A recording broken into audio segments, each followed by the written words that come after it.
ಎಲ್ರಿಗೂ ನಮಸ್ತೆ. ಇಂದು ಕಲಾಮೃತ ಅಂತ ಮಂಗಳೂರಲ್ಲಿ ಒಂದು ಸಂಸ್ಥೆ 2 ವರ್ಷಗಳಿಂದ ಉದಯವಾಗಿ ಕಾರ್ಯ ನಿರ್ವಹಿಸ್ತಾ ಬರ್ತಾ ಇದೆ. ಇದರೆಲ್ಲ ಮುಖ್ಯ ಉದ್ದೇಶ ಯಂಗ್ಸ್ಟರ್ಸ್ ಅಂದರೆ ಯುವ ಪೀಳಿಗೆಗೆ ಪ್ರೋತ್ಸಾಹ ಕೊಡಬೇಕು ಎಂಬ ನಿಟ್ಟಿನಲ್ಲಿ ನಾವು ಈಗ 2 ವರ್ಷಗಳಿಂದ ಕೆಲಸ ಮಾಡ್ತಾ ಇದ್ದೇವೆ. ಈಗಾಗಲೇ ಇದರ ಯುವ ಸದಸ್ಯರು ಅಂದರೆ ವಿದ್ಯಾರ್ಥಿಗಳು GTV ಮತ್ತು ಆಲ್ ಇಂಡಿಯಾ ಲೆವೆಲಲ್ಲಿ ಕೂಡ ಹೆಸರು ಮಾಡಿದ್ದಾರೆ. ಇದೆಲ್ಲ ನಮಗೊಂದು ಖುಷಿ ಕೊಡುವ ವಿಚಾರ. ಇಂದು ನಾವು ಒಟ್ಟು ಸೇರಿದ್ದು ಯಾಕೆ ಹೇಳಿದರೆ, ಭಾವ ಸಂಗಮ ಅಂತ ಒಂದು ಶಿರೋನಾಮೆಯ ಅಡಿಯಲ್ಲಿ ಸಂಗೀತ ಸ್ಪರ್ಧೆ ಏರ್ಪಾಡು ಮಾಡ್ತಾ ಇದ್ದೇವೆ. ದಕ್ಷಿಣ ಕನ್ನಡದ ವಿದ್ಯಾರ್ಥಿಗಳು ಮತ್ತು ಸಾರ್ವಜನಿಕರಿಗೆ ಎಲ್ಲರಿಗೂ ಭಾವಗೀತೆಯ ಒಂದು ಪ್ರೀತಿ ತೀವ್ರಗೊಳಿಸಬೇಕು ಅಂತ ಒಂದು ಉದ್ದೇಶದಲ್ಲಿ ಈ ಕಾರ್ಯಕ್ರಮವನ್ನು ನಾವು ಆಯೋಜಿಸಿದ್ದೇವೆ. ಯಾಕೆ ಹೇಳಿದರೆ, ಇತ್ತೀಚೆಗೆ ಚಿತ್ರ ಹೃದಯ ಗೀತೆಗಳ ಪ್ರಭಾವದಿಂದ ಭಾವಗೀತೆಗಳ ಯುವ ಹೃದಯಕ್ಕೆ ಅಲ್ಪ ಪರಿಚಯ ಆಗ್ತಾ ಇದೆ. ಹಾಗಾಗಿ ಇದು ಎಲ್ಲ ನಮ್ಮ ಗಮನಕ್ಕೆ ಬಂದಿದೆ. ಆದ್ದರಿಂದ ಅದಕ್ಕೋಸ್ಕರ ಈ 3 ಹಂತಗಳಲ್ಲಿ ನಾವೊಂದು ಸ್ಪರ್ಧೆ ಏರ್ಪಾಡು ಮಾಡಿದ್ದೇವೆ. ಭಾವ ಸಂಗಮ ಹೇಳುವಂಥ ಸಂಗೀತ ಸ್ಪರ್ಧೆ. ಇದು ಸಂಪೂರ್ಣವಾಗಿ ಉಚಿತವಾಗಿ ಕಲ್ಪಿಸ್ತಾ ಇದ್ದೇವೆ. ಅದು ಪ್ರಥಮ ಹಂತವಾಗಿ ವೈಯಕ್ತಿಕ ಮತ್ತು ಭಾವಗೀತೆ ಅಂತ ನಡೀಲಿಕ್ಕಿದೆ. ಮತ್ತು ವೈಯಕ್ತಿಕ ಭಾವಗೀತೆ ಪುನಃ ದ್ವಿತೀಯ ಹಂತದಲ್ಲಿ ಸುರಿನ ಹಂತದ್ದು ಸಿಲೆಕ್ಟ್ ಆದವರು ಅಂತ ಮಾಡಲಿಕ್ಕಿದ್ದೇವೆ. ಮತ್ತು ಪುನಃ ತೃತೀಯ ಹಂತ ದೇಶಭಕ್ತಿ ಗೀತೆ. ಇದು ಕೂಡ ಹಾಗೆ. ಇದನ್ನು ಯುವಜನರಿಗೂ ಸಾರ್ವಜನಿಕರಿಗೂ ಯಾಕೆ ಹಮ್ಮಿಕೊಂಡದ್ದು ಅಂದರೆ, ನಮ್ಮ ಸಂಸ್ಕೃತಿ ಮತ್ತು ಕರಾವಳಿಯ ಪರಂಪರೆ ಹೀಗೆ ಉಳಿಸ್ಕೊಳ್ಬೇಕು ಅಂತ ಉದ್ದೇಶದಿಂದ ನಾವೊಂದು ಹಮ್ಮಿಕೊಂಡಿದ್ದೇವೆ. ಅವರಿಗೂ ಸಹ ನಮ್ಮ ಜನರಿಗೂ ಕೂಡ ಒಂದು ಸಂದೇಶ ಬರಬೇಕು ಅಂತ ಹೇಳುವ ನಿಟ್ಟಿನಲ್ಲಿ ಈ ಸಂದರ್ಭದಲ್ಲಿ ನಮ್ಮ ಎದುರಿಗೆ ಕೂತ್ಕೊಂಡಿದ್ದಾರೆ ನಮ್ಮ ಗೌರವಾನ್ವಿತ ಶ್ರೀಯುತ ಮುರಳೀಧರ್ ಶೆಟ್ಟಿ. ಇವರು ನಮ್ಮ ಕಲಾಮೃತದ ಗೌರವ ಅಧ್ಯಕ್ಷರು. ಹಾಗೆ ಇದಕ್ಕೆಲ್ಲ ಒಂದು ಈ ಕಾರ್ಯಕ್ರಮದ ಕನಸಿನ ಕೂಸು ಅಂತ ಹೇಳ್ಬೋದು. ಇದು ನಮ್ಮ ಪ್ರಶಾಂತ್ ಶೇಟ್ ಅವರು ಅಧ್ಯಕ್ಷರಾಗಿ ನನ್ನ ಬದಿಯಲ್ಲಿ ಕೂತ್ಕೊಂಡಿದ್ದಾರೆ. ಮತ್ತು ನಾಡಿನ ಕಲಾ ಸಂಸ್ಕೃತಿ, ನಮ್ಮ ಕರಾವಳಿಯ ಸಂಸ್ಕೃತಿ ಜನಜೀವನದ ಒಂದು ಪ್ರತಿಬಿಂಬವಾಗಿ, ಒಂದು ಸೇತುವೆಯಾಗಿ ಕೆಲಸ ಮಾಡ್ತಾ ಇದ್ದಾರೆ ನಮ್ಮ ನಮ್ಮ ಕುಡ್ಲ ಲೀಲಾಕ್ಷ ಕರ್ಕೇರ್ ಅಂತೇಳಿ ಹೇಳುವಂಥದ್ದು. ಇವರು ತುಂಬ ವರ್ಷಗಳಿಂದ ನಮಗೆಲ್ಲ ಪ್ರೋತ್ಸಾಹ ಕೊಡ್ತಾ ಇದ್ದಾರೆ. ಈಗ ಕೂಡ ನಮ್ಮ ಕುಡ್ಲದ ಲೀಲಾಕ್ಷ ಕರ್ಕೇರ್ ಅವರು ಅವರ ಸ್ಟುಡಿಯೋದಲ್ಲಿ ಮತ್ತು ನಮಗೂ ಸಹ ಒಂದು ಹಲವಾರು ಈ ಮೀಟಿಂಗ್ನಲ್ಲಿ ಕೂಡ ಭಾಗವಹಿಸಿ ನಮಗೆ ಸಲಹೆ ಸೂಚನೆ ಕೊಟ್ಟಿದ್ದಾರೆ. ಹಾಗೆ ಶಾರದಾ ವಿದ್ಯಾಲಯದ ದಯಾನಂದ್ ಕಟೀಲ್ ಬರಬೇಕಿತ್ತು, ಅನಿವಾರ್ಯ ಕಾರಣಗಳಿಂದ ಆಗಲಿಲ್ಲ ಅಂತ ಹೇಳ್ತಾ ಇದ್ದಾರೆ. ಹಾಗೆ ನಮ್ಮ ಕಲಾಮೃತ ಸಂಸ್ಥೆಯ ಪದ್ಮಜ ಅಂತ ಇಲ್ಲಿ ಇದ್ದಾರೆ. ಮತ್ತು ಇಲ್ಲಿ ನಾಗೇಂದ್ರ ಅಂತ ನಮ್ಮ ಕಲಾವಿದರ ಇನ್ನೊಬ್ಬರು ಸದಸ್ಯರು ನಮ್ಮೊಟ್ಟಿಗಿದ್ದಾರೆ. ಇದರ ವಿಷಯವಾಗಿ ನಾಗೇಂದ್ರರು ಈ ನಿಯಮಗಳ ಬಗ್ಗೆ ದಯವಿಟ್ಟು ನಿಮ್ಮ ಮಾತುಗಳನ್ನು ಮುಂದುವರಿಸಬೇಕು ಅಂತ ಕೇಳ್ಕೊಳ್ತಾ ಇದ್ದೇನೆ.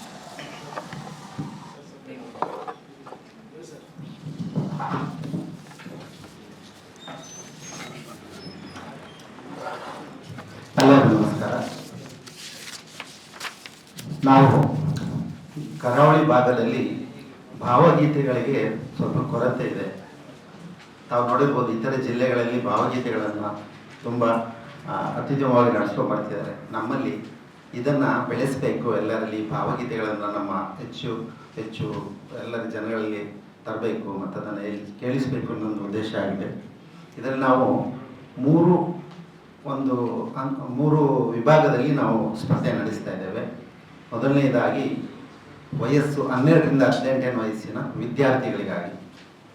ಇವರಿಗೆ ನಾವು ಶಾಲಾ ಕಾಲೇಜುಗಳಿಗೆ ಹೋಗಿ ಅವರಿಗೆ ಕಳಿಸ್ತೇವೆ ಪೋಸ್ಟನ್ನು, ಮತ್ತು ನಾವು ಕೂಡ ಅವ್ರನ್ನ ಭೇಟಿ ಮಾಡಿ ಹೆಚ್ಚು ವಿದ್ಯಾರ್ಥಿಗಳು ಬರುವಂತೆ ಮಾಡ್ತೇವೆ. ಇವರಿಗೆ ಏನಿದೆ ನಿಯಮ ಅಂತ ಹೇಳಿದ್ರೆ, ಅವರು ಪ್ರಥಮ ಹಂತವಾಗಿ ನಾವು ಅವ್ರದ್ದೊಂದು ಆಡಿಷನ್ ಅಂದರೆ ಮೊದಲನೇ ಹಂತದಲ್ಲಿ ನಾವು ಅವ್ರಿಗೆ ದಿನಾಂಕ 18 ಮತ್ತು 19ಕ್ಕೆ ನಮ್ಮ ನವರತ್ನ ಪ್ಯಾಲೇಸ್ ಹಾಲ್ನಲ್ಲಿ ಅವರಿಗೆ ಮೊದಲನೇ ಹಂತದ ಒಂದು ಸ್ಪರ್ಧೆ ನಡೆಸ್ತಾ ಇದ್ದೇವೆ. ಅದಕ್ಕೆ 15 ತಾರೀಕೊಳಗೆ ನಾವು ಅವ್ರಿಗೆ ಲಾಸ್ಟ್ ಕೊನೆಯ ಹಂತದ ಅವ್ರಿಗೆ ಒಂದು ರಿಜಿಸ್ಟ್ರೇಷನ್ ಬರಬೇಕಂತ ಹೇಳಿದ್ದೇವೆ. ಅದನ್ನು ಗೂಗಲ್ ಫಾರ್ಮೆಟಲ್ಲಿ ಸಲ್ಲಿಸಬೇಕು ಅವರು. ನಾವು 15 ತಾರೀಕಿಗೆ ಎಂಟ್ರೀಸ್ ಎಲ್ಲ ಮುಗಿದ ನಂತರ ಎಷ್ಟು ಜನ ಇದ್ದಾರೆ ಅಂತೇಳಿ ಅವ್ರಿಗೆ ನಾವು 18, 19ಕ್ಕೆ ಯಾವ ಯಾವ ದಿನ ಅವರು ಬರಬೇಕು ಅನ್ನೋದನ್ನು ನಾವು ಒಂದು ಗ್ರೂಪನ್ನು ಮಾಡಿ ಅವ್ರಿಗೆ ಪ್ರತಿಯೊಬ್ಬರಿಗೂ ನಾವು ಅವ್ರಿಗೆ ಸ್ಲಾಟ್ ಕೊಡ್ತೀವಿ, ಮಾಹಿತಿಯನ್ನು ತಿಳಿಸ್ತೇವೆ. ಮತ್ತು ಅದ್ರ ಜೊತೆಗೆ ಅವರು ಯಾವ ಸಮಯಕ್ಕೆ 18 ಮತ್ತು 19 ತಾರೀಕಿಗೆ ಯಾವ ಸಮಯಕ್ಕೆ ಬರಬೇಕಂತ ಪ್ರತಿಯೊಬ್ಬರು ಒಂದೇ ಸಾರಿ ಎಲ್ಲ ಗೊಂದಲ ಆಗಬಾರ್ದು ಅಂತೇಳಿ ಒಂದೊಂದು ಸ್ಲಾಟ್ಸ್ ಅಲರ್ಟ್ ಮಾಡ್ತಿದ್ದೇವೆ. ಒಂದು ಈಗ 9 ಗಂಟೆಗೆ ಶುರು ಆದರೆ 9ರಿಂದ 10:30 ಅಂತ, 10:30ರಿಂದ 12 ಹೀಗೆ ಮಾಡ್ತಾ ಇದ್ದೇವೆ. ಇದರಲ್ಲಿ ಮಾಡ್ತೇವೆ. ಅದಕ್ಕೆ ನಮ್ಮ ಹೆಸರಾಂತ ಜಡ್ಜ್ಗಳು ಕೂಡ ಇದ್ದಾರೆ. ಅವರನ್ನು ತುಂಬ ಅಂಥವರಲ್ಲಿ ನಾವು ತಂದಿದ್ದೇವೆ. ನಮ್ಮ ಉದ್ದೇಶ ಇಷ್ಟೇ, ಸಾಧಾರಣವಾಗಿ ಇಲ್ಲಿ ನಡೆಸೋರೆಲ್ಲ ಒಂದು ಮೊಬೈಲ್ನಲ್ಲಿ ಆಡಿಷನ್ ತೊಗೊಂಡು ಮಾಡ್ತಿದ್ದಾರೆ. ಆದರೆ ನಮ್ಮ ಅಧ್ಯಕ್ಷರು ಏನಂತ ಹೇಳಿದ್ರೆ ಅದರಲ್ಲಿ ಯಾವುದೇ ರೀತಿಯ ಗೊಂದಲ ಆಗಬಾರ್ದು, ಯಾರಿಗೆ ಅನ್ಯಾಯ ಆಗಬಾರ್ದು, ಪಾರದರ್ಶಕತೆಯನ್ನು ನಾವು ಕಾಪಾಡಬೇಕು. ಹಾಗಾಗಿ ನಾವು ನೇರವಾಗಿ ಸ್ಪರ್ಧೆ ಮಾಡೋಣ. ಇದರಲ್ಲಿ ಯಾವುದೇ ಎಡಿಟಿಂಗ್ ಅಂಥದ್ದೆಲ್ಲ ಮಾಡಿ ಯಾರಿಗೂ ಕೂಡ ನಿಜವಾದ ಪ್ರತಿಭೆಗಳು ಇದರಿಂದ ವಂಚಿತರಾಗಬಾರ್ದು ಅನ್ನೋದು ಅವರ ಉದ್ದೇಶ ಆಗಿದೆ. ಹಾಗಾಗಿ ನಾವು ಅದನ್ನು ಸ್ಪರ್ಧೆಯನ್ನು ನಾವು ದಿನಕ್ಕೆ ಮಾಡ್ತಾ ಇದ್ದೇವೆ. ಇದು ಒಂದು ವಿಭಾಗ. ಇದರಲ್ಲಿ ಆಯ್ಕೆಯಾದವರಿಗೆ ದ್ವಿತೀಯ ಮತ್ತು ಸೆಮಿಫಿನಾಲೆ ಮತ್ತು ಗ್ರ್ಯಾಂಡ್ ಫಿನಾಲೆಯನ್ನು ದಿನಾಂಕ 26/6/7 ಇದೇ ತಿಂಗಳ 26ನೇ ತಾರೀಕು ಶಾರದಾ ವಿದ್ಯಾಲಯದಲ್ಲಿ ಅದು ನಮ್ಮ ಮುಖ್ಯ ಕಾರ್ಯಕ್ರಮ ಇದೆ. ಸಭಾ ಕಾರ್ಯಕ್ರಮ ಕೂಡ ಅದೇ ದಿನ ಇದೆ. ಅವತ್ತು ಅವರಿಗೆ ನಾವು ನಡೆಸಲಿದ್ದೇವೆ.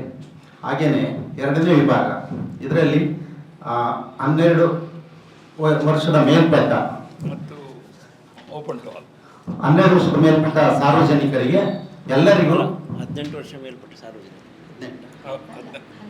12 ಅಂದರೆ ಹೈಸ್ಕೂಲ್ ಮಕ್ಕಳಿಗೆ 12 ಅಲ್ಲ, ಇದು ಸೋಲೋದು. ಹೈಸ್ಕೂಲ್ ಮಕ್ಕಳಿಗೆ 12 ವರ್ಷದ ಮೇಲಿನವರು ಸಾರ್ವಜನಿಕರೊಟ್ಟಿಗೆ ಗ್ರೂಪ್ ಸಾಂಗಿಗೆ ಆಗ್ಬೋದು. ಸೇರ್ಬೋದು ಅಂತ ಅವರಿಗೆ ಸೇರ್ಬಹುದು. ಅವ್ರಿಗೆ ಅದರಲ್ಲಿ ಯಾವುದೇ ಇದಂತಿಲ್ಲ, ಎಲ್ಲರೂ ಕೂಡ ಸೇರ್ಬೋದು. ಅವ್ರಿಗೆ ಕೂಡ ಸೋಲೋ ಸಿಂಗಿಂಗ್ ಇರ್ತದೆ. ಅವ್ರು ಕೂಡ ವೈಯಕ್ತಿಕವಾಗಿ ಹಾಡುವಂಥದ್ದು. ಅವ್ರಿಗೂ ಕೂಡ ಈ ಮೊದಲು ಏನು ಹೇಳಿದೆ ಅದೇ ನಿಯಮಗಳ ಅನ್ವಯ ಆಗುತ್ತೆ. ಇನ್ನು 3ನೇ ವಿಭಾಗದಲ್ಲಿ ಏನಂತ ಹೇಳಿದ್ರೆ ನಾವು ಒಂದು ಗ್ರೂಪ್ ಸಾಂಗ್ ಅಂತ ಮಾಡಿದ್ದೇವೆ. ಈ ಗ್ರೂಪ್ ಸಾಂಗ್ನ ಉದ್ದೇಶ ಅಂತ ಹೇಳಿದ್ರೆ ನಮ್ಮ ನೆಲ, ಜಲ, ನಾಡು, ಸಂಸ್ಕೃತಿ ಇದನ್ನ ಉಳಿಸ್ಬೇಕು. ಅದಕ್ಕೋಸ್ಕರ ಅದನ್ನು ಬಿಂಬಿಸುವಂಥ ದೇಶಭಕ್ತಿ ಗೀತೆಗಳು, ನಮ್ಮ ನಾಡಿನ ಗೀತೆಗಳು, ನಮ್ಮ ತುಳುನಾಡಿನ ಗೀತೆಗಳು. ಅದಕ್ಕಾಗಿ ನಾವು ಏನು ಮಾಡಿದ್ವಿ ಅಂದರೆ 3 ಭಾಷೆಯಲ್ಲಿ 2 ಭಾಷೆ ಕನ್ನಡ ಮತ್ತು ತುಳುವನ್ನು ಗ್ರೂಪ್ ಸಾಂಗ್ ದೇಶಭಕ್ತಿ ಗೀತೆಗಳಲ್ಲಿ ನಾವು ಕನ್ನಡ ಮತ್ತು ಹಿಂದಿಯನ್ನು ಮಾಡ್ತಾ ಇದ್ದೇವೆ. ಮೊದಲನೇ 2 ವಿಭಾಗಗಳ ಹೇಳಲಿಕ್ಕೆ ಕನ್ನಡ, ತುಳು ಮತ್ತು ಕೊಂಕಣಿ ಈ 3 ಭಾಷೆಗಳನ್ನು ನಾವು ಮೊದಲನೇ 2 ಕ್ಯಾಟಗರಿಗೆ. 3ನೇ ಕ್ಯಾಟಗರಿ ದೇಶಭಕ್ತಿಯಲ್ಲಿ ಕನ್ನಡ ಮತ್ತು ಹಿಂದಿಯನ್ನು ಮಾಡ್ತೇವೆ. 3ನೇ ಕ್ಯಾಟಗರಿಗೆ ನಿಯಮಗಳು ಏನಿದೆ ಅಂತ ಹೇಳಿದ್ರೆ ನಾವು ಅವ್ರಿಗೆ ಮೊದಲನೇ ಫಸ್ಟ್ ರೌಂಡನ್ನು ನಡೆಸೋದಿಲ್ಲ. ನೋಡ್ತೀವಿ ಈಗ ತುಂಬ ಗುಂಪು ಜಾಸ್ತಿ ಬಂದರೆ ಅವ್ರನ್ನು ಕೂಡ ಒಂದು 19ಕ್ಕೆ ಕರೆಯೋ ಪ್ಲ್ಯಾನ್ ಇದೆ.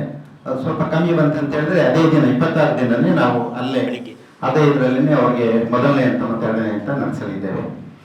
ಇದಕ್ಕೆ ಅವರೆಲ್ಲರೂ ನಾವು ಏನಂತ ಹೇಳಿದ್ರೆ ಶಾಲಾ ಮಕ್ಕಳಿಗೆ ಗುರುತಿನ ಚೀಟಿ ಶಾಲೆದು ಮತ್ತು ಇತರರಿಗೆ ಅವರ ಆಧಾರ್ ಕಾರ್ಡನ್ನು ನಾವು ತರಬೇಕು ಕಂಪಲ್ಸರಿ ಅಂತ ಮಾಡಿದ್ದೇವೆ. ಮತ್ತು ಇದರಲ್ಲಿ ನಮಗೆ ವಿಜೇತರಾದವರಿಗೆ ಮೊದಲನೇ ವಿಭಾಗ ಶಾಲಾ ವಿದ್ಯಾರ್ಥಿಗಳಿಗೆ ಮೊದಲನೇ ಪ್ರೈಸು ಚಿನ್ನದ ಪದಕ ಕೊಡ್ತಾ ಇದ್ದೇವೆ. 2ನೇವರಿಗೆ ದೊಡ್ಡ ಬೆಳ್ಳಿ ಪದಕ, 3rd ಪ್ರೈಸ್ ಬಂದವರಿಗೆ ಒಂದು ಮೀಡಿಯಂ ಗಾತ್ರದ ಒಂದು ಬೆಳ್ಳಿ ಪದಕ ಕೊಡ್ತಿದ್ದೇವೆ. 2ನೇ ಸಾರ್ವಜನಿಕರು ಕೂಡ ಸೋಲೋ ಸಿಂಗಿಂಗ್ ಇದೇ ರೀತಿ ಇರುತ್ತೆ. ಮತ್ತು ಗ್ರೂಪ್ ಸಾಂಗಲ್ಲಿ ಏನಾಗಿದೆ ಅಂತ ಹೇಳಿದ್ರೆ ಈಗ ಸಾಧಾರಣ ನಾವು ಎಷ್ಟು ಜನ ಬೇಕಂತೇಳಿ ಗ್ರೂಪ್ ಸಾಂಗ್ಗೆ 4ರಿಂದ 8 ಜನ ಅಂತ ಹೇಳಿದ್ವಿ, ಮಿನಿಮಮ್ 4 ಇದಕ್ಕೆ. ಈ ಗ್ರೂಪ್ ಸಾಂಗಲ್ಲಿ ನಾವು ಪಕ್ಕವಾದ್ಯಗಳು ತರಬೇಕು. 2 ವಾದ್ಯಗಳನ್ನು ನಾವು ಮಾತ್ರ ಇದು ಮಾಡಿದ್ದೇವೆ, ತಬಲ, ಹಾರ್ಮೋನಿಯಂ ಅಥವಾ ತಬಲ ನಮ್ಮ ಶ್ರುತಿ ಪೆಟ್ಟಿಗೆ ಯಾವುದಾದ್ರೂ 2 ನಾವು ಇದನ್ನು ಇನ್ಸ್ಟ್ರೂಮೆಂಟ್ಸ್ ಅನ್ನು ಮಾತ್ರ ಅಲೋ ಮಾಡಲಿಕ್ಕೆ ಪ್ರಾವಿಷನ್ ಕೊಟ್ಟಿದ್ದೇವೆ. ಅದಕ್ಕೆ ಅವರು ಅದಕ್ಕೆ ಸೆಟ್ ಆಗಿ ರೆಡಿ ಮಾಡಬೇಕು. ಅವ್ರಿಗೆ ಕೊಟ್ಟ ಸ್ಲಾಟಲ್ಲಿ ಅಷ್ಟು ಟೈಮ್ ನಾವೇನು ಫಿಕ್ಸ್ ಇದೆ ಅಷ್ಟರಲ್ಲಿ ಅವರು ಇನ್ಸ್ಟ್ರೂಮೆಂಟ್ ಸೆಟ್ ಮಾಡಿ ಹಾಡಿ ಮುಗಿಸಿ ಕೊಡಬೇಕು. ಅದಕ್ಕೆ ಅವರು ತಯಾರಾಗಿರಬೇಕು ಮೊದಲೇ. ಈ ರೀತಿ ಮಾಡ್ತೇವೆ. ಆ ಗ್ರೂಪ್ ಸಾಂಗಲ್ಲಿ ಗೆದ್ದವರಿಗೆ ಅಲ್ಲಿ ಸಾಧಾರಣ 8 ಜನ ಇರ್ತಾರೆ. ಹಾಗೆ ಯಾರಿಗೆ ಒಂದು ಕೊಟ್ಟರೆ ಎಲ್ಲರಿಗೆ ತೊಂದರೆ ಆಗುತ್ತೆ ಅನ್ನೋ ಉದ್ದೇಶದಿಂದ ಭಾಗವಹಿಸಿದ ಎಲ್ಲ ಸ್ಪರ್ಧಿಗಳಿಗೆ, ವಿಜೇತರಾದ ಎಲ್ಲ ಸ್ಪರ್ಧಿಗಳಿಗೆ ಮೊದಲನೆಯವರಿಗೆ ದೊಡ್ಡ ಮಟ್ಟದ ಒಂದು ಬೆಳ್ಳಿ ಪದಕ, 2ನೇ ಪ್ರೈಸ್ವರೆಗೂ ಅಷ್ಟೇ ದೊಡ್ಡ ಮಟ್ಟದ ಬೆಳ್ಳಿ ಪದಕ, ಮತ್ತು ಇದವರಿಗೆ ಸಹ ಅಷ್ಟೊಂದು ಮೀಡಿಯಂ ಈಗ ಅದನ್ನ ಕೊಡಬೇಕಂತಿದೆ. ಅದೇ ದಿನ ನಾವು ಅವ್ರಿಗೆ ಅದು ಮಾತ್ರವಲ್ಲ, ಯಾರು ಭಾಗವಹಿಸ್ತಾರೆ ಅವರೆಲ್ಲರಿಗೂ ಭಾಗವಹಿಸಿಕೆ ಸರ್ಟಿಫಿಕೇಟ್ ಅನ್ನು ಕೊಡ್ತೇವೆ. ಜೊತೆಗೆ ಮತ್ತೆ ಸರ್ಟಿಫಿಕೇಟ್ ಪ್ರಶಂಸಾ ಒಂದು ಪತ್ರ ನೀಡ್ತೇವೆ. ಜೊತೆಗೆ ನಮ್ಮದೊಂದು ಮೆಡಲ್ ಅನ್ನು ಕೂಡ ನಮ್ಮ ಲೋಗೋ ಇರುವಂಥ ನಮ್ಮ ಕಲಾಮೃತ ಲೋಗೋ ಇರುವಂಥದ್ದನ್ನು ಪ್ರತಿಯೊಬ್ಬರಿಗೂ ಕೊಡ್ತೇವೆ. ಮೊದಲನೇ ಆಡಿಷನ್ ಬಂದವರಿಗೂ ಕೊಡ್ತೇವೆ, ಪ್ರತಿಯೊಬ್ಬರು ಭಾಗವಹಿಸಿದ ಎಲ್ಲರಿಗೂ ಕೊಡ್ತೇವೆ. ಇದ್ರ ಜೊತೆಗೆ ವಿಜೇತರಿಗೆ ನಮ್ಮ ಆಡಿಷನ್ ಆಗಿ ಒಂದು ವಿಜೇತ ತಂಡದ ಪ್ರಶಂಸಾ ಪತ್ರ ಹಾಗೂ ಪದಕಗಳು ಸಿಗ್ತವೆ. ಇದನ್ನು ನಾವು ಮುಂದುವರಿಸ್ತೇವೆ.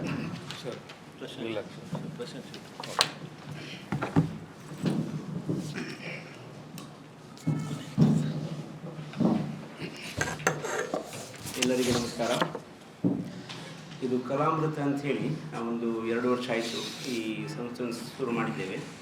ಇದರಲ್ಲಿ ಮುಖ್ಯವಾಗಿ ನಮ್ಮ ಧ್ಯೇಯ ಅಂದರೆ ಕಲೆ. ಅಂದರೆ ಈ ಕಲೆಯಲ್ಲಿ ತುಂಬ ನಮ್ಮನೆದ್ದು ಕಲೆಗಳು ಇರ್ತದೆ. ಒಬ್ಬರು ಸಿಂಗರ್ ಇರ್ತಾರೆ, ಆರ್ಟಿಸ್ಟ್ ಇರ್ತಾರೆ, ಎಲ್ಲ ಇರ್ತಾರೆ. ಇದೆಲ್ಲವನ್ನು ಇದರಲ್ಲಿ ಒಂದು ಈ ಅಂಬ್ರೆಲಾದಲ್ಲಿ ನಾವೊಂದು ತಗೊಂಡು ಇದನ್ನು ನಾವು ಪ್ರಮೋಟ್ ಮಾಡಬೇಕಂತೇಳಿ ನಾವು ಈ ಕಲಾಮೃತ ಸಂಸ್ಥೆಯನ್ನು ನಾವು ಹಮ್ಮಿಕೊಂಡಿದ್ದೇವೆ. ಇದಕ್ಕೆ ನಮಗೆ ಮುಖ್ಯ ಕಾರಣ ನಮ್ಮ ಸೋಮಾಯಾಜಿ ಸರ್ ಅವರು ನಮ್ಮ ಯಾವಾಗಲೂ ಅಂದರೆ ಅವರ ಹತ್ರ ಬೇಕಾದಷ್ಟು ನಾಲೆಜ್ ಇದೆ. ಹಾಗೆ ನಮ್ಮ ಟೀಮ್ ಕೂಡ ಹಾಗೆ ಇದೆ. ಈಗ ನಮ್ಮ ಈ ಸಲ ನಮ್ಮ ಲೀಲಾಕ್ಷಿ ಕರ್ಕೆರವರು ನಮ್ಮೊಟ್ಟಿಗೆ ಇದ್ದಾರೆ, ಸಂಜೀವ್ ಶೆಟ್ಟಿಯವರು ಇದ್ದಾರೆ, ನಮ್ಮ ಮುರಳೀಧರ್ ಶೆಟ್ಟಿಯವರು ಇದ್ದಾರೆ. ಸೊ ಇದರಿಂದ ನಮಗೆ ಒಂದು ಈ ಸಂಸ್ಥೆಗೆ ಒಂದು ಬಲ ಬಂದಿದೆ. ಸೊ ಇದನ್ನು ಈ ವರ್ಷ ನಮ್ಮದು ಇದು ಫಸ್ಟ್ ಪ್ರೋಗ್ರಾಮ್, ಈಗ ಪಬ್ಲಿಕ್ ಪ್ರೋಗ್ರಾಮ್ ನಾವು ಮಾಡ್ತಾ ಇದ್ದೇವೆ. ಸೊ ಇದು ಚಂದವಾಗಿ ಆಗಲಿ, ಇದಕ್ಕೆ ಒಂದು ಒಳ್ಳೆ ನಮಗೆ ಒಂದು ಪ್ರಚಾರ ಕೊಡಿ ಅಂತೆಲ್ಲ ನಾನು ಮೀಡಿಯಾದವ್ರ ಹತ್ರ ನಾನು ಕೇಳಿಕೊಳ್ತೇನೆ. ಹಾಗೆಯೇ ನಮ್ಮದು ಈ 2 ಕಾರ್ಯಕ್ರಮ, ಒಂದು ನಮ್ಮ 18 ಮತ್ತು 19 ತಾರೀಕಿಗೆ ನಮ್ಮ ನವರತ್ನ ಪ್ಯಾಲೇಸಲ್ಲಿ ನಾವು ಮಾಡ್ತಾಯಿದ್ದೇವೆ. ಮತ್ತು 26ಕ್ಕೆ ನಾವು ಶಾರದಾ ವಿದ್ಯಾಲಯದಲ್ಲಿ ಬೆಳಿಗ್ಗೆದು ಒಂದು ಹಂತ ಮತ್ತು ಮಧ್ಯಾಹ್ನಕ್ಕೆ ಫೈನಲ್ ಇದು ಮಾಡಿಕೊಂಡು ನಾವು ಮುಂದುವರಿಸ್ತಾ ಇದ್ದೇವೆ. ಸೊ ಇದಕ್ಕೆಲ್ಲದಕ್ಕೆ ಒಂದು ಒಳ್ಳೆ ಪ್ರಚಾರ ಕೊಡಿ, ನಿಮ್ಮಲ್ಲಿ ಮಾಧ್ಯಮದಲ್ಲಿ ನಾನು ಕೇಳಿಕೊಳ್ತೇನೆ. ಏನಾದರೂ ಕ್ವೆಶ್ಚನ್ ಇದ್ದರೆ ತಾವು ಕೇಳ್ಬೋದು. ನಾವು ಅದಕ್ಕೆ ಹಾಡುಗಳ ಮೇಲೆ ಪಲ್ಲವಿ ಜೊತೆ 2 ಚರಣ ಇರ್ತದೆ, ಬಟ್ ಇಲ್ಲಿ ಒಂದು ಚರಣಕ್ಕೆ ಹಾಡಲಿಕ್ಕೆ ಮಾತ್ರ ಅವಕಾಶ ಕೊಟ್ಟಿದ್ದೀರಲ್ಲ, ಯಾಕೆ? ಸಮಯದ ಮಿತಿಯ?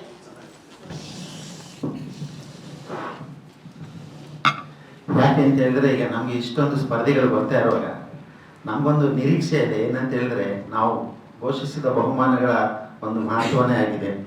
ಚಿನ್ನದ ಪದಕ ಅಂದ ತಕ್ಷಣ ನಮಗೆ ತುಂಬ ಜನ ಒಂದು ಸ್ಪರ್ಧಿಗಳು ಬರುವಂಥ ತುಂಬ ನಿರೀಕ್ಷೆ ಇದೆ. ಅವ್ರಿಗೆಲ್ಲರಿಗೂ ನಾವು ಒಂದೇ ದಿನದಲ್ಲಿ ಅಕಾಮಡೇಟ್ ಮಾಡಬೇಕು ಟೈಮನ್ನು. ಅದಕ್ಕೋಸ್ಕರ ಮತ್ತು ಇನ್ನೊಂದು ಏನಾಗುತ್ತೆ ಅಂತ ಹೇಳಿದ್ರೆ, ಸಾಧಾರಣವಾಗಿ ಹಾಡುಗಾರರಿಗೆ 1 ಚರಣ ಆಗಲಿ 2 ಚರಣ ಆಗಲಿ ಅಷ್ಟು ಆಡುವಾಗಲೇ ನಮ್ಮ ಜಡ್ಜ್ಗಳು ಅದನ್ನು ನಿರ್ಣಯ ಮಾಡುವಂಥ ಅವ್ರಿಗೆ ಸಾಮರ್ಥ್ಯ ಇರೋದ್ರಿಂದ 2 ಮಾಡಬೇಕಂತಿಲ್ಲ. ಅದು ರೆಗ್ಯುಲರ್ ವೇದಿಕೆ ಆದ್ರೆ ಕೊಡ್ಬೋದು. ನಿಮ್ಮ ಸ್ಪರ್ಧಿಗಳಿಂದ ಅಷ್ಟು ಜನ ಬರೋರಿಗೆ ನಾವು ತೊಂದರೆ ಆಗಬಾರ್ದು, ಟೈಮ್ ಒಂದು ಮ್ಯಾನೇಜ್ಮೆಂಟ್ಗೋಸ್ಕರ ಮಾಡಿದ್ದಷ್ಟೇ. ಇಲ್ಲ, ಫೈನಲ್ಸ್ಗೆ ನಮ್ಗೆ ರೆಗ್ಯುಲರ್ ಸಾಂಗ್ ಇರುತ್ತೆ. ನಮ್ಗೆ ಈಗ ಆಡಿಷನ್ ಫಸ್ಟ್ ಡೇ ಮಾತ್ರ 1 ಪಲ್ಲವಿ 1 ಚರಣ. ಆಡಿಷನ್ಗೆ ಮಾತ್ರ 1 ಪಲ್ಲವಿ 1 ಚರಣ. ಮತ್ತೆ ಮಿಕ್ಕಿದ್ದು 2ನೇ ಸೆಮಿಫಿನಾಲ್ ಮತ್ತೆ ಗ್ರ್ಯಾಂಡ್ ಫಿನಾಲೆಗೆ ಫುಲ್ ಸಾಂಗ್ ಇರುತ್ತೆ. ತಬಲ ಮತ್ತು ಹಾರ್ಮೋನಿಯಂ ಅಥವಾ ತಬಲ ಮತ್ತು ಶ್ರುತಿ ಪೆಟ್ಟಿಗೆ ಯಾವುದಾದ್ರು 2 ಪಕ್ಕವಾದಿಗಳು. ವೃಂದಗಾಯನಕ್ಕೆ ಮಾತ್ರ ಇದ್ದಾವೆ. ವೃಂದಗಾಯನ ಗ್ರೂಪ್ ಸಾಂಗಿಗೆ ಮಾತ್ರ. ಯಾಕೆ ಅಂತ ಹೇಳಿದ್ರೆ, ಈಗ ಹೆಚ್ಚಿನ ಜನ ನಾವು ಫಸ್ಟು ಏನು ಮಾಡಿದ್ವಿ ಅಂದರೆ ಆಡಿಷನ್ಗೆ ಭಕ್ತಿಗೀತೆಗಳನ್ನು ಸೆಲೆಕ್ಟ್ ಮಾಡಿದ್ದೇವೆ. ಭಕ್ತಿಗೀತೆಗಳು ಸ್ವಲ್ಪ ಹೆಚ್ಚು. ಆ್ಯಕ್ಚುಲಿ ನಮ್ಮಲ್ಲಿ ತುಂಬ ಭಜನಾ ತಂಡಗಳಿರುತ್ತೆ, ಇರುತ್ತೆ. ಅವ್ರಿಗೆ ಒಂದು ವೇದಿಕೆ, ಅವರನ್ನ ಒಂದು ಪ್ರತಿಭೆಯನ್ನು ಕೂಡ ಇಲ್ಲಿ ಅವರಿಗೆ ಪ್ರದರ್ಶನ ಮಾಡಲಿಕ್ಕೆ ಒಂದು ಅವಕಾಶ ಇದೆ, ವೇದಿಕೆ ಸಿಕ್ಕಿದೆ. ಅವ್ರು ಖಾಲಿ ಅಷ್ಟಕ್ಕೆ ಮಾತ್ರ ಸೀಮಿತ ಆಗಬಾರ್ದು, ಅವ್ರು ಒಂದು ಹೆಜ್ಜೆ ಮುಂದೆ ಬಂದು ನಮ್ಮ ಮುಖ್ಯ ವಾಹಿನಿಗೆ ಬರಬೇಕು ಅನ್ನೋದು ಕೂಡ ನಮ್ಮ ಒಂದು ಉದ್ದೇಶ ಆಗಿದೆ. ಮತ್ತೊಂದು ಪ್ರಶ್ನೆ, ಈಗ ಸಾರ್ವಜನಿಕರು ಭಾಗವಹಿಸಬಹುದು ಹೇಳಿ, ಆಲ್ರೆಡಿ ಆರ್ಕೆಸ್ಟ್ರಾ ಸಿಂಗರ್ಸ್ಗಳಿಗೆ ಅವಕಾಶ ಇದೆಯಾ? ನಾವು ಅದನ್ನು ಮೆನ್ಷನ್ ಮಾಡಿದ್ದೇವೆ. ನಮ್ಮ ಯಾವುದೇ ಪ್ರೊಫೆಷನಲ್ ಸಿಂಗರ್ಸ್ ಅವ್ರಿಗೆ ಅವಕಾಶ ಇರೋದಿಲ್ಲ. ಯಾಕೆಂದರೆ ಇವರು ನಮ್ಮ ಪ್ರತಿಭೆ ವಂಚಿತರಾಗಬಹುದು, ಅವ್ರಿಗೆ ವೇದಿಕೆ ಬೇಕಾದಷ್ಟು ಇರುತ್ತೆ. ಈಗ ಆಡಿಷನ್ಗೆ ಭಕ್ತಿಗೀತೆ ಮಾತ್ರ. ಹೌದು. ಆಮೇಲೆ ನೆಕ್ಸ್ಟ್ ಭಾವಗೀತೆ. ಅಂದರೆ ಸುರಿಗೆ ಭಾವಗೀತೆ ಇಟ್ಟರೆ ಕೆಲವರಿಗೆ ಭಾಳ ಕಷ್ಟ ಆಗ್ತದೆ. ಭಾವಗೀತೆಗಳ ಒಂದು ಏನಿದೆ, ಹಾಡುಗಳು ತುಂಬ ಕಮ್ಮಿ ಇದೆ. ತುಂಬ ಜನಕ್ಕೆ ಫ್ಯಾಮಿಲಿಯರ್ ಇರೋದಿಲ್ಲ ಅವ್ರಿಗೆ. ಕೆಲವರು ಹಾಡಿದ್ದನ್ನೇ ಆಡ್ತಾರೆ ಎಲ್ಲರೂ ಕೂಡ. ಅದು ಆವಾಗ ನಮ್ಗೆ ಏನಾಗುತ್ತೆ, ಒಂದೇ ಸಾಂಗ್ನ ಎಲ್ಲರೂ ಆಡ್ತಾರೆ ಅಂತ. ಭಕ್ತಿಗೀತೆಗಳಾದರೆ ನಾವು ಭಕ್ತಿಗೀತೆಗಳು ಏನು ಕ್ಯಾಟಗರಿ ಮಾಡಿದ್ವಿ ಅಂದರೆ, ನಮ್ಮ ಚಲನಚಿತ್ರಗಳಲ್ಲಿ ಬಳಸಿದಂಥ ಭಕ್ತಿಗೀತೆಗಳು ಕೂಡ ಅವ್ರು ತಗೊಳ್ಬೋದು. ಭಾವಗೀತೆಗಳಲ್ಲೂ ಕೂಡ ಅಷ್ಟೇ, ನಮ್ಮ ಚಲನಚಿತ್ರಗಳಲ್ಲಿ ಇರುವಂಥ ಭಾವಗೀತೆಗಳನ್ನು ಕೂಡ ಅವರು ಬಳಸ್ಬೋದು ಅಂತ ನಾವು ಹಾಕಿದ್ದೇವೆ. ಇಂಥದೇ ಕವಿಗಳ ಸಾಹಿತ್ಯಗಳನ್ನು ತಗೊಳ್ಬೇಕು ನಿರ್ಬಂಧಗಳಿದೆ. ಇಲ್ಲ. ಯಾವುದೇ ನಿರ್ಬಂಧಗಳಿಲ್ಲ, ಯಾವುದೇ ಭಾವಗೀತೆಗಳಾಗ್ಬೋದು, ಯಾವುದೇ ಆದ್ರೂ ಪರವಾಗಿಲ್ಲ. ಎರಡನೇ ಹಂತದಲ್ಲಿ ಭಕ್ತಿಗೀತೆ, ಭಾವಗೀತೆ, ದೇಶಭಕ್ತಿಗೀತೆ ಮೂರರಲ್ಲಿ ಯಾವ್ದು ಕೂಡ ಚೂಸ್ ಮಾಡೋದು ಅವರಿಗೆ. ಇಲ್ಲ ಇಲ್ಲ, ಎರಡನೇ ಹಂತದಲ್ಲಿ ಕೇವಲ ಭಾವಗೀತೆ, ಎರಡನೇ ಮತ್ತು ಅಂತಿಮ ಸುತ್ತಿನಲ್ಲಿ ಕೇವಲ ಭಾವಗೀತೆ ಸೋಲೋ ಸಿಂಗಿಂಗಲ್ಲಿ. ಮೊದಲನೇ ಹಂತ ಈ ನಮ್ಮ 2 ಕೆಟಗರಿ ಇದೆ, ಒಂದು ಸೋಲೋ ಹಾಗೆ ಇನ್ನೊಂದು ಗ್ರೂಪ್. ಸೋಲೋದಲ್ಲಿ 2 ಕೆಟಗರಿ ಇದೆ, 12 to 18, ಅಬವ್ 18. ಆ ಯಾವುದೇ ಕೆಟಗರಿಯಲ್ಲಿ ಮೊದಲನೇ ಹಂತದಲ್ಲಿ ಹಾಡಲಿಕ್ಕಿರೋದು ಕೇವಲ ದೇಶಭಕ್ತಿ ಗೀತೆ, ಭಜನೆಗಳು ಅಥವಾ ಭಕ್ತಿಗೀತೆ, ದೇಶಭಕ್ತಿ ಗೀತೆ ಗ್ರೂಪ್ನವರಿಗೆ. ಅದರಲ್ಲಿ ಯಾರು ಆಯ್ಕೆಯಾದ ಸ್ಪರ್ಧಿಗಳಿರ್ತಾರೆ ಅವರಿಗೆ ಎರಡನೇ ಹಂತದಲ್ಲಿ ನಾವು ಸ್ಪರ್ಧೆಯನ್ನು ಇಟ್ಟಿದ್ದೇವೆ. ಆ ಎರಡನೇ ಹಂತದಲ್ಲಿ ಅವರು ಭಾವಗೀತೆ ಮಾತ್ರ ಹಾಡತಕ್ಕದ್ದು. ಹಾಗೆ ಕೊನೆ ಹಂತದಲ್ಲಿ ಕೂಡ, ಆಯ್ಕೆಯ ಕೊನೆಯ ಹಂತದಲ್ಲಿ ಕೂಡ ಭಾವಗೀತೆಗಳನ್ನೇ ಹಾಡಬೇಕು. ಆಗ ಅವರು ಸಿನಿಮಾದಲ್ಲಿ ಬಳಸಲಾದ ಭಾವಗೀತೆಗಳನ್ನು ಕೂಡ ಆಯ್ಕೆ ಮಾಡಿಕೊಳ್ಬಹುದು. ವೃತ್ತಾಂಗಿಗೆ ದೇಶಭಕ್ತಿಗಳಿಗೆ ಮಾತ್ರ, ವೃತ್ತಾಂಗಿಗೆ ಭಾವಗೀತೆ ಭಕ್ತಿಗೀತೆ ಬರೋದಿಲ್ಲ. ಗ್ರೂಪ್ ಸಾಂಗ್ ಅಲ್ಲಿ ಭಾಗವಹಿಸಲು, ಸಿಂಗಲ್ ಅಲ್ಲಿ ಭಾಗವಹಿಸಲು ಆಗ್ತದೆ. ಭಾಗವಹಿಸ್ಬಾರ್ದೆ, ಯಾವ ರೀತಿ ಇದಿಲ್ಲ. ಈಗ ಸ್ಟೂಡೆಂಟ್ಸ್ಗಳು ಅಲ್ಲಿದ್ದವರು ಇಲ್ಲಿ ಭಾಗವಹಿಸ್ಬೋದು, ನಮಗೆ ಆ ಥರ ಬೇರೆ ಬೇರೆ ಟೈಮ್ ಇದೆ ಅಲ್ಲ. ಟೈಮಿಂಗ್ಸ್ ಬೇರೆ ಇದೆ. ಹಾಗಾಗಿ ಗ್ರೂಪ್ ಸಾಂಗ್ಸ್ಗಳಿಗೆ ಒಂದೇ ಶಾಲೆದು ಮಕ್ಕಳು ಬರ್ಬೇಕಾ ಆ ಥರ ಇರೋದು? ಅದು ಗ್ರೂಪ್ ಮಾಡಿ ಇಲ್ಲ, ಅದು ಓಪನ್ ಟು ಆಲ್, ಮುಕ್ತ ಅವಕಾಶ.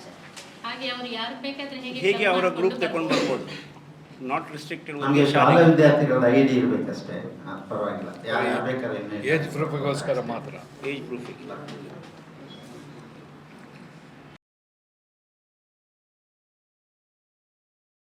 ಮುಂದೆ ಅಂತೇಳಿ ಕಲಾಮೃತ ಎಂಬ ಹೊಸ ಕೋರ್ಸ್ ಇದು, 2 ವರ್ಷದಷ್ಟೇ. ಅದಕ್ಕೆ ಈ ಸಲ ನಾವು ನಮ್ಮ ಕೂಡ ನಾವು ಸೇರಿಕೊಂಡಿದ್ದೇವೆ. ಯಾಕೆಂದರೆ ಒಂದು ಪ್ರಚಾರದ ದೃಷ್ಟಿಯಲ್ಲಿ, ಮತ್ತೊಂದು ಈ ಮಕ್ಕಳಲ್ಲಿ ಟ್ಯಾಲೆಂಟ್ ಉಂಟು, ಅದನ್ನು ನಾವು ಜನರಿಗೆ ಪರಿಚಯಿಸುವಂಥ ಒಂದು ನಾವು ಎಲ್ಲರೂ ಸೇರಿ ಮಾಡಿದ್ದೆ ಒಂದು ನಮ್ಮ ದಕ್ಷಿಣ ಕನ್ನಡದಲ್ಲಿ ಒಂದು ಕ್ರಾಂತಿ ಆಗ್ಬೋದು. ಸೊ ಅದಕ್ಕೋಸ್ಕರ ನಾವು ಇವರೊಟ್ಟಿಗೆ ಸೇರಿಕೊಂಡು ಈ ಕಾರ್ಯಕ್ರಮವನ್ನು ನಾವು ಆ್ಯಕ್ಚುಲಿ ಲೈವ್ ಟೆಲಿಕಾಸ್ಟ್ ಮಾಡ್ತಿದ್ದೇವೆ ಈ ಕಾರ್ಯಕ್ರಮ. ಆದರೆ ನಮ್ಮದು ಆಶೆ ಅಂದರೆ ಇದಕ್ಕೆ ಎಲ್ಲ ಪಾರ್ಟಿಸಿಪೇಟ್ ಮಾಡಬೇಕು, ಎಲ್ಲ ವರ್ಗದ ಮಕ್ಕಳು ಬರಬೇಕು, ದೊಡ್ಡವರಿಗೆ ಸಹ ಅವಕಾಶ ಉಂಟು. ಸೊ ಆದ ಕಾರಣ ಈ ಕಾರ್ಯಕ್ರಮ ಚೆಂದಾಗಿ ಮೂಡಿ ಬರಲಿಕ್ಕೆ ನಿಮ್ಮದೆಲ್ಲ ಸಹಕಾರ ಯಾವಾಗಲೂ ನಮ್ಮ ಮೇಲೆ ಉಂಟು, ಇನ್ನು ಮೇಲೆ ಸಹ ಇರಬೇಕೆಂಬ ಭಾವನೆ ನಮ್ಮದು. ಸೊ ಟೀಮ್ ಒಳ್ಳೆ ಉಂಟು ಇದು. ಏಕೆಂದರೆ ಇದರಲ್ಲಿ ಪ್ರಶಾಂತ್ ಶೇಟ್ ಅವರು, SR ಶೇಟ್ ಹೆಸರೇ ನಿಮಗೆ ಗೊತ್ತುಂಟು. ಸೊ ಅವರು ಪ್ರತಿಯೊಂದು ಕೆಲಸ ಮಾಡುವಾಗ ಅದನ್ನು ನೋಡ್ಕೊಂಡು ಹೋಗ್ತಾರೆ. ಯಾವುದರಲ್ಲಿ ನಾನು, ಯಾಕೆಂದ್ರೆ ನಾವು 1-2-3 ಸಲ ಮೀಟಿಂಗ್ಸ್ ಎಲ್ಲ ನಾವು ಆರ್ಗನೈಸ್ ಮಾಡೋದು, ಅವರ ಚಿಂತನೆ ಒಂದು ಆ ಥರ ಉಂಟು. ನಾವು ಮಕ್ಕಳಿಗೆ ನಾವು ಸಪೋರ್ಟ್ ಮಾಡಬೇಕು, ನಾವು ಮಕ್ಕಳನ್ನು ಮೇಲೆ ತರಬೇಕೆಂಬ ಅದೇ ಮುರಳೀಧರದ್ದು ಅದೇ ಆಶಯ ಉಂಟು, ಸೋಮ್ಯಾಜಿ ಸಹ ಅದೇ. ಸಾದ ಕಾರಣ ಇವರ ಮಾತು ಕೇಳುವಾಗ ಖುಷಿ ಆಯಿತು. ಅದಕ್ಕೆ ನಾನು ಸಹ ಇವರೊಟ್ಟಿಗೆ ಸೇರಿಕೊಂಡಿದ್ದೇನೆ ಅಂತ. ಈ ಕಾರ್ಯಕ್ರಮ ತಾವೆಲ್ಲರೂ ಬರಬೇಕು.